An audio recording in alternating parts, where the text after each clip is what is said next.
오늘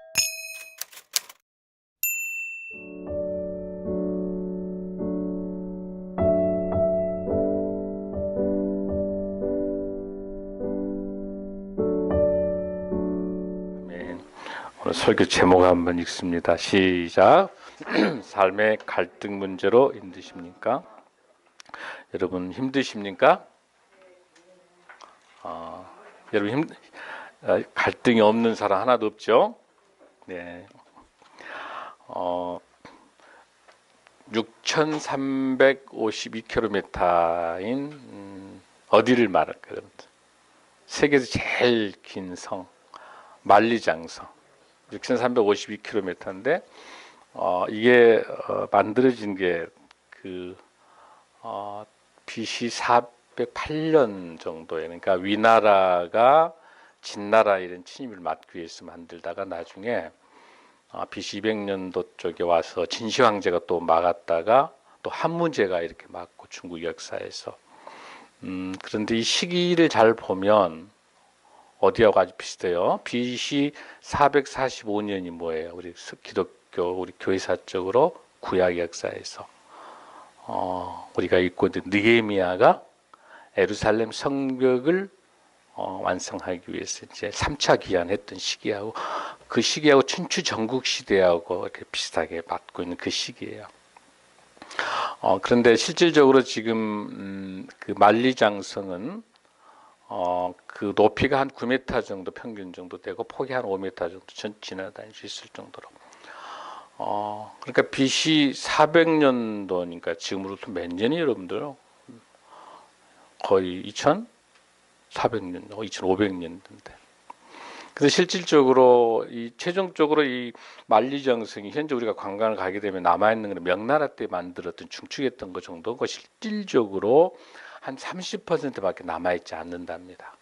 그리고 50%는 이미 다 허물어져 없어가고 있고 한 20% 정도 유적 정도 남아있는. 그러니까 그 어마어마한 만리장성도 영원하지 않다? 영원하지 않다. 그나마 지금 잘 견디고 있었던 거는 뭐냐면 연구를 해보니까 여러분 그 만리장성 돌 뭘로 붙였을 것 같아요? 그 당시 시멘트도 없었는데. 궁금해요, 안 궁금해요? 알아봤어요, 안 알아봤어요? 못 알아봤습니까? 그 재밌는 게 찹쌀떡으로 붙였답니다. 찹쌀떡.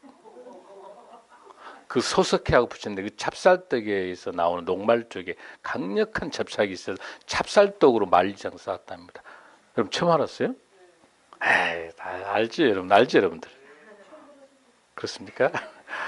뭘 말하려고 하냐면 이 어마어마한 6,000km가 넘는 이 만리장성이 그 만리장성 사실은 중요한 게 우리 문화사적으로 뭐가 중요하냐면 유목문화권과 정주문화권으로 갈라진 경계선이에요.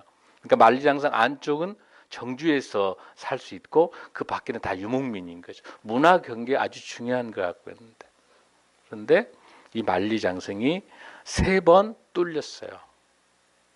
왜 뚫렸을까요, 여러분들?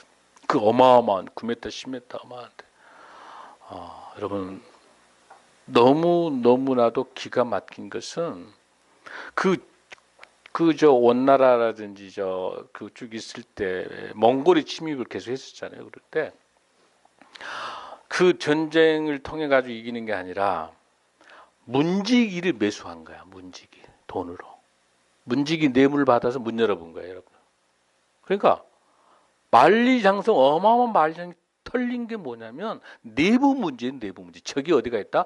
내부에 있는 거예요. 내부의 갈등 문제를 해결하지 않으면 모든 전쟁에서 지는 거예요. 인생도 마찬가지예요. 내부의 갈등이 있게 되면 지는 거예요. 오늘 본문에서 이 느헤미야가 설명하고 있는 아주 중요한 이 본문의 5장은요. 뭘 우리가 알아야 되냐면 느헤미야 전체 배경을 잘 보셔야 돼요. 느헤미야가 예루살렘 성전이 완성된 이후로 성벽이 무너져 있어서 얼마나 무너져 있었죠, 여러분들? 140년 정도 무너졌었어요. 어마어마하게 확 무너졌는데 그 예루살렘 성벽을 며칠 만에 52일 만에 완성할 수 있는 느헤미야의 탁월한 영적 로드십을 갖고 있는 거죠. 느헤미야는 제일 먼저 그 지역에 무너져 있는 양문과 분문과 어문 여러 가지 문들 중에서 가장 중요한 무슨 문부터 해보겠죠, 여러분들? 왜 이렇게 모른 체 하신가요, 여러분들? 양문. 양문이 뭐라고 했죠, 여러분? 양문. 제사 지낼 때 양이 왔다 갔다 하는 문이잖아요. 그 문이잖아요, 여러분들. 그러니까 그거는 예배가 회복된 거지. 예배를 제일 먼저 회복시킨 거야. 예배를 회복시켜서 그 문을 완성시킨 거죠. 그러고 난 다음에 여러분들이 잘 알다시피 아닥사스다 왕과 얼마나 정말 술 맡은 그 아닥사스다 왕의 이방인 왕의 비서실장인데 얼마나 신실하고 진실된 느헤미야이기 때문에 그 왕이 와서 뭘 그렇게 고민하고 있느냐. 내 조상의 묘실이 무너졌습니다. 그래서 아닥사스다 왕이 특별하게 살림왕 아삽을 통해서 나무도 주고 그렇게 해서 어쨌든 예루살렘 성벽을 잘 고쳐가고 있는 그런 과정에서 3장에서 뭐가 나왔죠? 느헤미야 3장에서 지난번에 설교할 때 거기서 15가지 전문적인 직업, 금은 세공업자, 뭐 여러 가지 상고, 정치인들, 행정가 다 해서 거기에 75명의 리더십들을 통해 가지고 그 문을 빨리 완성할 수 있었단 말이에요. 근데 마침 공사하고 있는데 이제 드디어 4장에 와가지고 한창 공사를 이렇게 진행하고 있는데 우리 인생사에는 항상 무슨 문제가 발생해요? 늘 방해꾼이 있단 말이에요. 우리 인생에는 늘 방해꾼이 있어요. 근데 제일 먼저 나타나는 방해꾼은 밖에 외부의 방해꾼이에요. 여기 방해꾼이 누구냐면 산발랏, 도비아, 게셈이라고 하는 그 느헤미야보다 먼저 와 있는 총독들이지. 이방 총독들이잖아요. 와가지고 느헤미야가 오는 걸 방해하고 막고 하는 거예요. 그러면서 얼마나 조롱합니까? 야, 느헤미야, 네가 성벽 지어봤자 누가 여우가 올라가도 무너져. 그렇게 무시하는 거예요. 그 다음에 이제 그 말을 안 듣니까 계속 공격하려고 한다. 그래서 4장에서 느헤미야 4장에서 뭐가 나타나냐면은 한 손에는 병기를 들고 한 손에 망치 들고 공사를 하면서 언제 쳐들어올지 적이 올지 모르니까 공사할 때 하면서 같이 하면서 그러면서도 하나님의 지혜를 구하는 거예요. 자, 그거를 보면 느헤미야 4장을 한번 보겠습니다. 느헤미야 4장에 16절 한번 읽습니다. 느헤미야 4장 16절 시작. 흑대로부터 내 수하 사람들의 절반은 일하고 절반은 갑옷 입고 창과 방패와 활을 가졌고 민장은 유다 온 족속 뒤에 있었으며 17절 시작. 성을 건축하는 자와 짐을 나르는 자는 다 각각 한 손으로 일을 하고 한 손에 병기를 잡았는데 18절 건축하는 자는 각각 허리에 칼을 차고 건축하며 나팔 부는 자는 내 곁에 섰었느니라. 20절 시작. 너희는 어디서든지 나팔 소리 듣거든 그리로 모여서 우리에게로 나오라. 우리 하나님이 우리를 위하여 싸우시리라. 할렐루야. 그러니까 도비아, 산발랏, 게셈이라는 이 엄청난 외부의 공격이 있을 때 긴장하면서 예루살렘 성벽을 계속 지어가면서도 한 손에는 무기를 놓지 않는 거예요. 그런데 더 놀라운 사실은 뭐예요? 이 예루살렘 성벽을 공사를 누가 해주고 계신다? 우리 하나님께서 해주시고 하나님께서 싸워주신다는 거예요. 할렐루야. 이런 믿음을 갖고 있기 때문에 예루살렘 성벽 오히려 이러한 위기와 공격이 있을 때 더 성벽이 더 빨리 완성된 거예요. 사랑하는 성도 여러분, 여러분에게 있어서 외부의 공격이 많죠. 여러분 직장에서나 사업이나 할 때마다 얼마나 많은 외부의 공격이 많습니까? 그런 공격이 있을 때 힘들지만 오히려 무엇이 문제인지를 판단하면서 잘 분석해서 하나님 의지하고 갈 때 오히려 우리가 생각하는 계획들 이런 공사가 빨리 완성될 줄로 믿습니다. 아멘. 아멘. 자, 그런데 이렇게 외부를 잘 이겨내서 공사가 완성되면 좋은데 더 무서운 문제가 발생하는 거예요. 외부의 공격을 막아놨는데 이제 뭐가 발생하냐면 내부의 문제가 생긴 거야. 내부의 문제가. 그런데 여러분 보세요. 아까 이야기한 것처럼 그 어마어마한 만리장성도 내부의 전투와 훈련은 많이 했지만 그 만리장성의 문지기를 정신교육을 안 시켜놓으니까 내부의 문제가 돼서 만리장성이 털린 것처럼 예루살렘 성벽을 완성하고 공사를 하고 있는데 내부의 문제가 발생한 거예요. 어떤 문제가 발생했냐면 느헤미야 5장 1절 한번 읽습니다. 시작. 그때 백성들이 그들의 아내와 함께 크게 부르짖어 그들의 형제인 유다 사람들을 원망하는데 2절 어떤 사람은 말하기를 우리와 우리 자녀가 많으니 양식을 얻어 먹고 살아야 하겠고 하고 3절 어떤 사람은 말하기를 우리가 밭과 포도원과 집이라도 저당 잡히고 이 흉년의 곡식을 얻자 하고 4절 어떤 사람은 말하기를 우리는 밭과 포도원으로 돈을 빚내서 왕에게 세금을 바쳤도다. 5절 우리 육체도 우리 형제의 육체와 같고 우리 자녀도 그들의 자녀와 같거늘 이제 우리 자녀를 종으로 파는도다. 우리 딸 중에 벌써 종된 자가 있고 우리의 밭과 포도원이 이미 남의 것이 되었으나 우리에게는 아무런 힘이 없도다 하더라. 자, 예루살렘 성벽을 만들기 위해서 누가 다 동원됐어요? 남자들이 동원돼가 전부 공사로 가버리니까 뭐가 먹고 사는 문제가 발생하는 거야. 그러니까 여러분 아녀자들이 나와서 울부짖을 정도 되면 심각한 문제인 거야. 먹고 사는 문제. 여러분 보세요. 5절 1절에 보면 그들의 아내와 함께 크게 부르짖어 유다를 원망해. 느헤미야를 원망해. 이렇게 배가 고프고 힘든 상황에서 예루살렘 성벽을 꼭 회복해야 되느냐. 여러분 이걸 이대로 무시하고 난 다음에 예루살렘 성벽이 완성될까 안 될까요? 안 되는 거란 말이에요. 여기에 아주 중요한 문제가 나타납니다. 1절부터 시작해서 5절까지 중요한 문제가 나타나 우리 인간이 모두 다가 겪는 문제가 여기 나타나요. 첫 번째 먹는 문제. 식량이 다 떨어지는 거예요. 먹는 문제가 없는 거예요. 그 다음 두 번째는 뭐예요? 세금을 또 페르시아에다가 세금을 바쳐야 되기 때문에 뭔 문제? 돈 문제가 발생해요. 자, 먹을 것이 없습니다. 돈이 없습니다. 그 다음에 또 하나, 돈이 없어가지고 어때 자기 딸들이나 자식들을 노예로 팔면서 어때요? 힘이 없어지는 거예요. 그러니까 어떤 능력, 힘의 문제가 발생하는 거야. 자, 식량에 대한 문제가 발생하죠. 돈의 문제가 생각하죠. 힘이 없죠. 돈과 힘과 또 뭐 식량 이런 모든 문제가 총체적으로 발생하고 있는 거야. 자, 그런 울부짖음을 듣고 지도자가 어떻게 될 것 같아요, 여러분들? 바로 6절 한번 읽습니다. 시작. 내가 백성의 부르짖음과 이런 말을 듣고 크게 노하였으며 느헤미야가 이 백성들의 슬픔과 고통과 아픔을 듣고 크게 노하는 거야. 즉 중요한 게 우리 인생에 있어서도 이 삶의 갈등 문제가 발생할 때 내부의 갈등 문제가 발생할 때 가장 먼저 우리가 해야 될 건 뭐냐면 그 갈등의 원인을 진지한 마음으로 경청해야 될 줄로 믿습니다. 무엇이 문제인지를 경청해 줘야 될 줄로 믿습니다. 느헤미야는 우리 백성들의 이 아픔과 고통과 돈과 양식과 힘의 문제에 대해서 고통받고 있는 이 사랑하는 유다 백성들 공동체들의 이 슬픔을 진지하게 듣고 거룩한 분노를 갖는 거예요. 왜 이런 문제가 발생했냐는 거야. 이렇게 어려운 성벽을 짓고 있는데 왜 이렇게 세금이 과중하고 왜 이렇게 식량이 없는 거고 왜 이렇게 노예로 팔리는 이런 사건이 우리의 공동체에 왜 생겼냐고 하는 거를 느헤미야가 진지하게 경청하는 거예요. 이 문제를 해결하기 위해서는 우리 내부의 갈등 문제를 하기 위해서는 그 조직소에서 사업과 직장 안에서 우리 교회 안에서 어떤 공동체 안에서 어떤 문제가 갈등을 가지고 있는지를 진지하게 지도자는 깊게 그걸 살펴보고 경청하며 기도로 준비해야 될 줄로 믿습니다. 자, 그러고 난 다음에 두 번째 방법입니다. 두 번째는 하나님께 주신 것처럼 정말 이 문제를 해결할 수 있는 방법은 솔선수범하며 지도자가 본을 보여야 됩니다. 자, 7절 한번 읽습니다. 시작.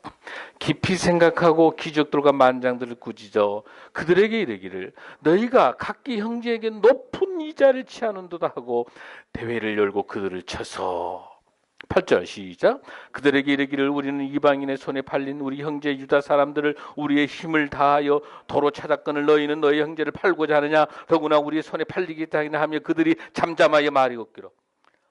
느헤미야가 화가 단단히 거룩한 분노를 가지고 혼을 내고 있는 거예요. 큰 대회를 연 거예요. 뭐라고 이야기합니까?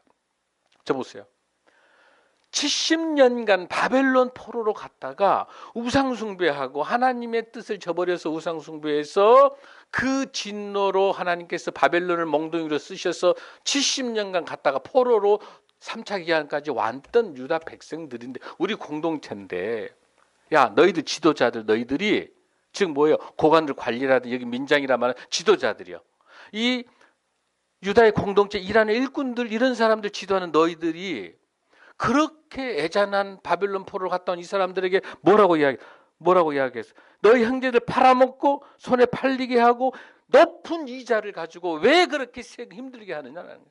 고리대금업자를 하고 있는 거야. 벼룩에 간을 빼먹지. 얼마나 어렵겠어. 힘든 가운데 소위 지도자라는 사람들이 벼룩에 간을 빼먹고 있는 거예요. 유대 공동체에 있는 우리 어려운 사람들에게, 일꾼들, 자녀들, 가족들에게. 그러니까 느헤미야가 화를 탁 난. 그래서 뭘 대회를 연 거야. 쉽게 말해서 국민 재판을 하는 거야. 너희들 민장들, 지도자들 다 모여. 너희들 한 행위가 옳으냐 그 말이야. 이 백성들이 굶어 죽어가고 돈 문제, 세금 문제, 식량 문제, 힘이 없어 팔리고 노예로 가고 있는데 너희들 뭐 하고 있냐는 거야. 그 안에서 기득권을 가지고 배부르게 자기의 배만 채우고 있었던 거예요. 지도자라는 사람들이. 그래서 여러분, 하나님께서 늘 하나님의 사람을 통해서 큰 대회를 열게 합니다. 여러분 잘 알다시피 사무엘도 어쨌죠, 여러분들? 미스바에서 회개하며 금식하며 우리의 이런 죄악들을 회개했던 것, 미스바 대전에서 하나님께 기도했단 말이에요. 여호수아도 마찬가지죠. 이렇게 문제가 발생할 때마다 에스라도 어땠어요, 여러분들? 큰 광야의 광장에 모여서 율법을 낭독하면서 하나님께 회개하는. 느헤미야도 똑같이 나의 지도자의 잘못으로 우리의 백성들이 이렇게 고통 속에 있다는 걸 가지고 모두 다 나와서 회개하며 깊게 생각하면서 지도자들을 질책하는 거예요, 여러분들. 그 모습이 지금 너희들을 우리의 손에 또 팔리게 하느냐라고 느헤미야는 강조하고 있습니다. 그리고 그뿐만 아닙니다. 여러분, 우리 지도자의 그럼 느헤미야 이 지도자의 모습을 한번 보십시오. 9절 한번 읽습니다. 시작. 내가 또 이르기를 너의 소행이 좋지 못하도다. 우리의 대적 이방 사람의 비방을 생각하고 우리 하나님을 경외하는 이 가운데 행할 것이 아니냐. 뭐라고 이야기하는 거예요, 여러분들? 세상에서 크리스찬들이 저런 짓거리 한다는 거예요. 이방 사람들이 손가락질. 크리스찬들이 더 사기치고 크리스찬도 도둑질하고 크리스찬이 억압 착취하고 차별하고 이방 사람들이 그렇게 이야기하고 있는데 너희들 하나님 영광 가리는 걸 어떻게 하겠냐고 말씀하고 계시 하나님께서. 느헤미야를 통해서 뭐라? 이방 사람의 비방을 생각하느냐 너희들이. 어떻게 너희 동포들이 너희 같은 가족들이 우리 형제 자매라고 하는 유대 공동체에서 이럴 수가 있냐고 하나님께서 느헤미야 입술을 통해서 지금 대안하고 있습니다. 사랑하는 성도 여러분, 백범일지에 뭐라고 되어 있냐면 눈길을 함부로 가지 마라. 왜냐하면 너가 가는 그 눈길을 뒤따라서 그 길로 오기 때문에. 지도자는, 리더는 절대 함부로 눈길을 가는 게 아니에요. 지도자라면 훨씬 더 많은 헌신과 더 섬깁니다. 지도자가 따로 있습니까? 대통령과 장관과 국회의원들이 아니에요. 우리 하나님 말씀대로 살아가고자 하는 것은 세상 사람들하고의 관점에 봤을 때 지도자예요. 하나님의 크리스찬이라는 이 개념은 우리 주 예수 그리스도를 주로 시인하는 사람들은 리더예요. 섬김의 리더예요. 우리의 모습들이 리더인 거예요. 우리 모습을 보고 우리 예수님을 만나기 때문에 우리 모습을 통해서 하나님의 영광이 가리지 않도록 우리는 그 길을 함부로 가지 않아야 될 줄로 믿습니다. 느헤미야는 그런 의미에서 이렇게 고백하고 있습니다. 세상 사람들 우리를 보고 비방하지 않느냐. 사랑하는 성도 여러분, 우리가 어떻게 섬길 것인가, 어떻게 세상을 섬겨줄 것인가라고 하는 것. 마태복음 10장 45절에도 우리 예수님께서 제자들에게 섬김에 대한 설명들을 하고 계십니다. 자, 세 번째 여러분들 우리가 내부에 이런 갈등들이 있을 때 해결할 수 있는 방법. 두 번째는 우리가 본이 보여지는 섬기는 삶을 살아가는 것이고 설선수범하는 것이고, 세 번째는 뭐예요?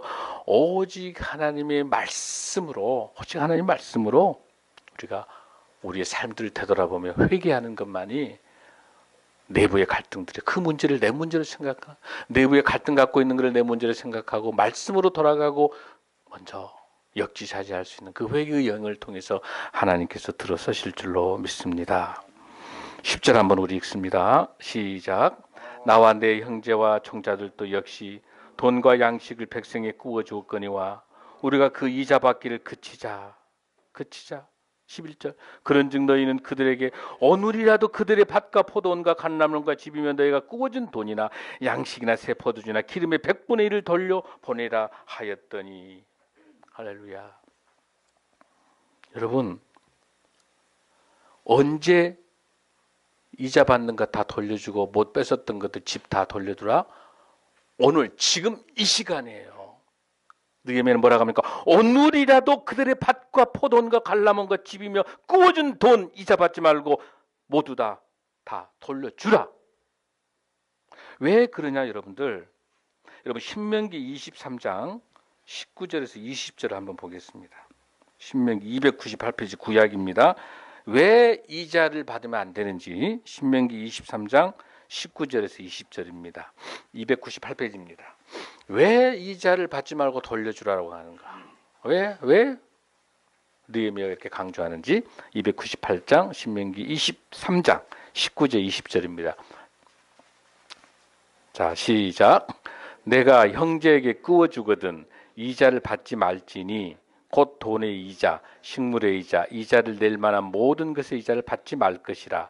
20절. 타국인에게는 네가 끄워주며 이자를 받아도 되거니와 내 형제에게 끄워주거든 이자를 받지 말라.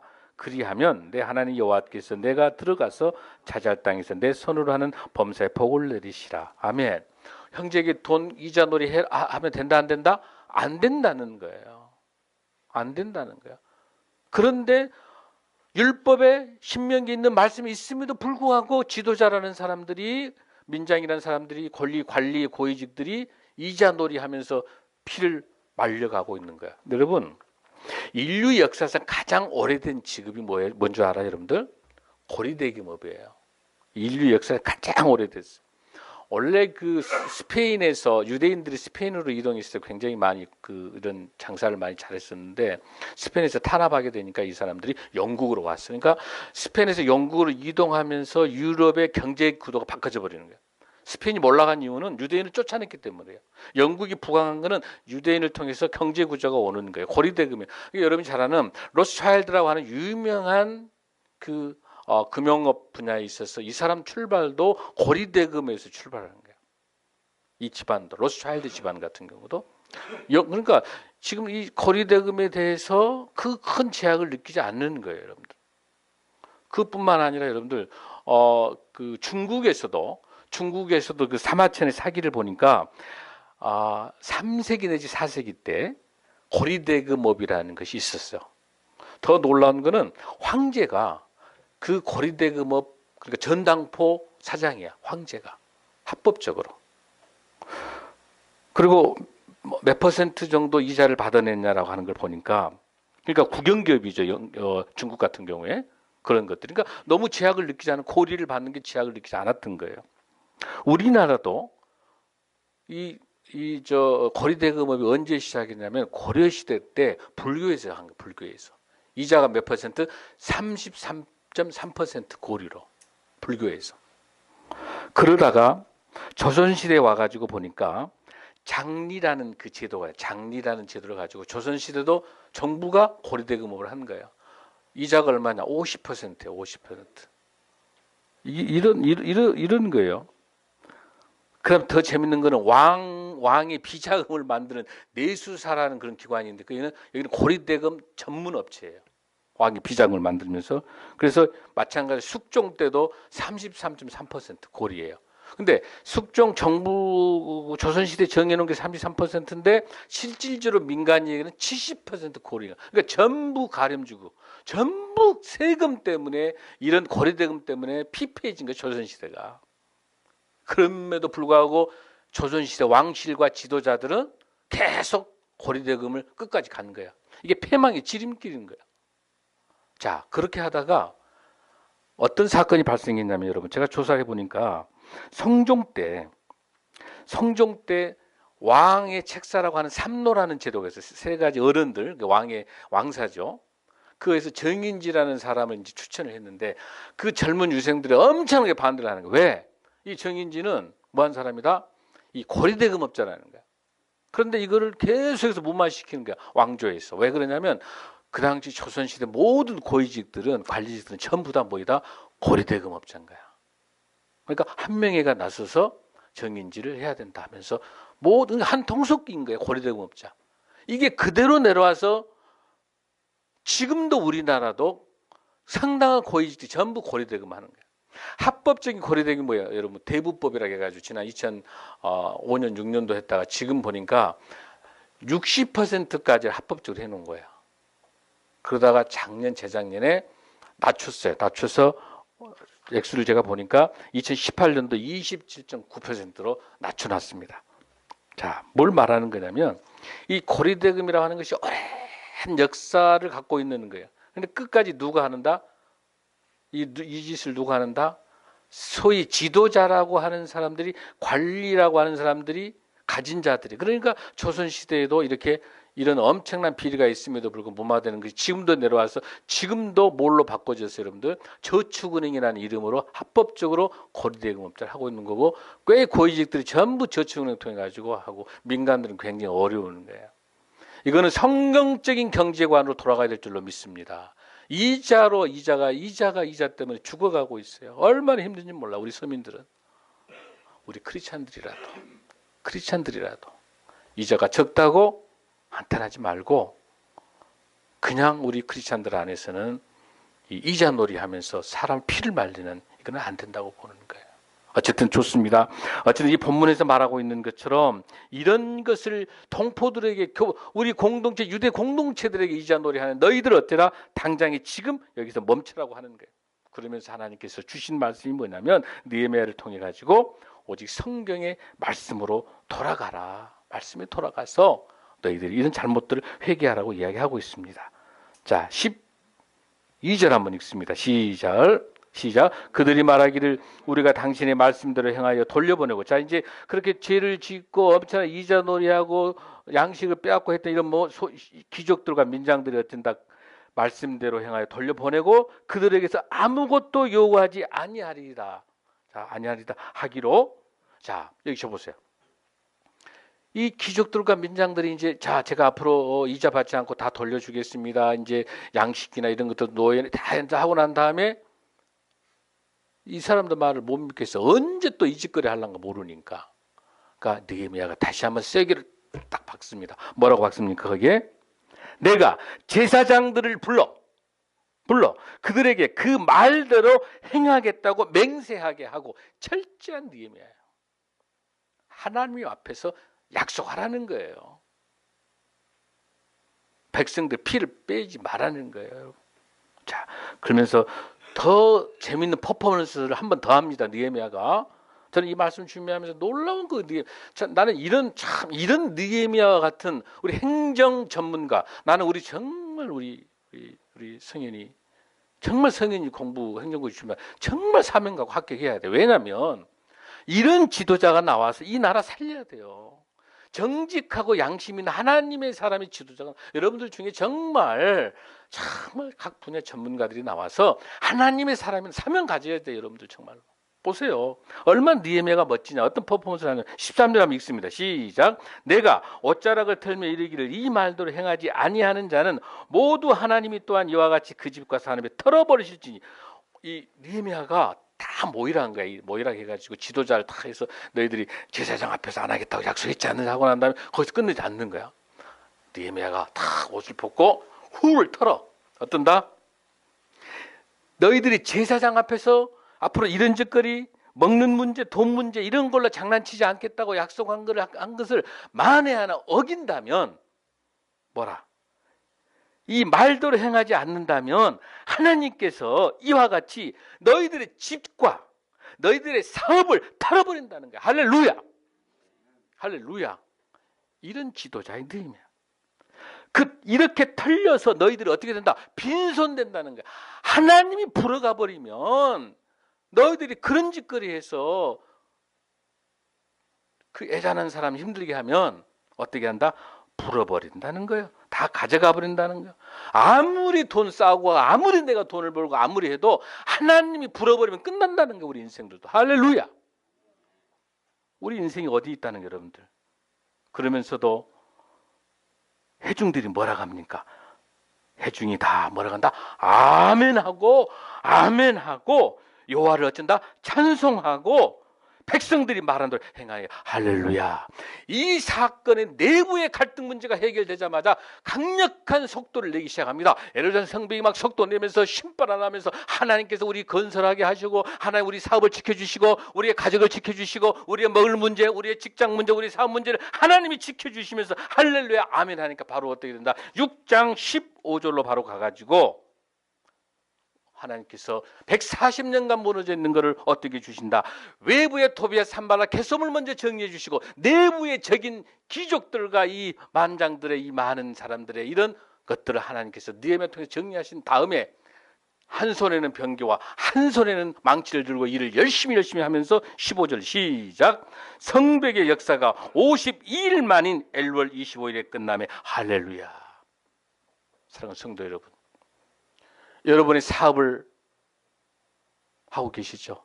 여러분 직장을 구하고 계시죠? 여러분 공부하고 시험 준비하고 계시죠? 어쨌든 우리 생업을 해야 됩니다. 가장 중요한 게 뭡니까? 하나님의 말씀으로 회복될 때 우리 힘으로 할 수 없이 140년 동안 무너져 있는 예루살렘 성벽이 하나님이 역사하시니까 우리 힘으로 그 성을 쌓아, 우리 힘으로 사업을 일으킨 게 아니고 우리 힘으로 직장을 세우는 게 아니고 우리 힘으로 시험을 합격한 것도 아니고 우리 힘으로 능력을 하는 것도 아니고 하나님이 우리에게 힘을 주실 때 하나님의 영광을 위해서 우리에게 힘을 주신다면 하나님께서 말씀으로 돌아가서 회복시켜 주시면 우리의 사업을 하나님께서 52일 만에 성공시켜 줄 줄로 믿습니다. 하나님의 시간표가 될 때 우리를 성공시켜 주실 줄로 믿습니다. 하나님께서 우리가 함께 하신다면 우리는 분명히 성공할 수가 있습니다. 할렐루야. 사랑하는 성도 여러분, 지금 얼마나 여러분 힘이 드십니까? 얼마나 어렵습니까? 여러분 힘내세요.